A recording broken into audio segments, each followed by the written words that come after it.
discussion because I live 5 miles outside of Kalispell. Everybody out here is about horses and cows, right? Kalispell is almost a bustling city with their Home Depot, Lowe's, and Target. So the community members have completely different perspectives of what's important. With that, what are some of your fears as you look to the future of our school districts? And as we kind of get past, I think we're kind of past that attack season over mask mandates and some of those things. But what are your biggest fears as we slow to wrap this up? Thank you. We don't want to ever go backward. We always want to move our children forward. And one of the things that I just am worried about is the complacency that's going to happen in schools. I don't ever want a school trustee to not be trusted.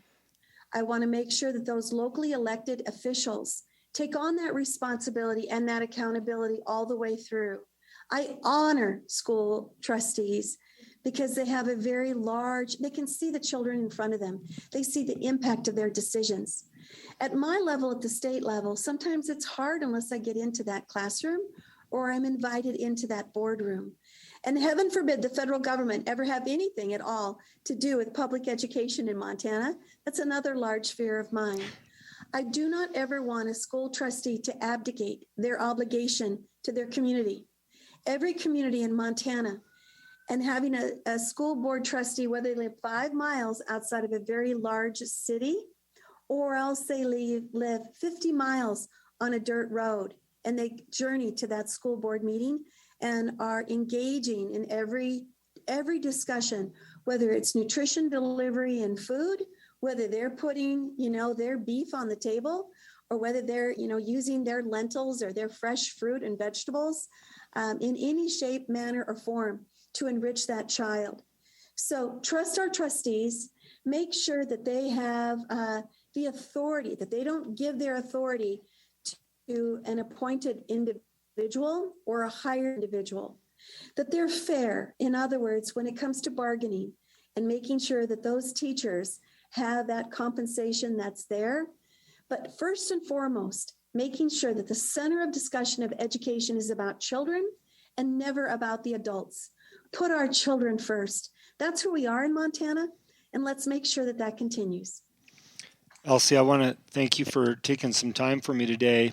As we're aware, and many people in this state, I've written letters in support of the job that you've done, not just because you gave me your cell phone and access, but you've generated action in the right direction in this state.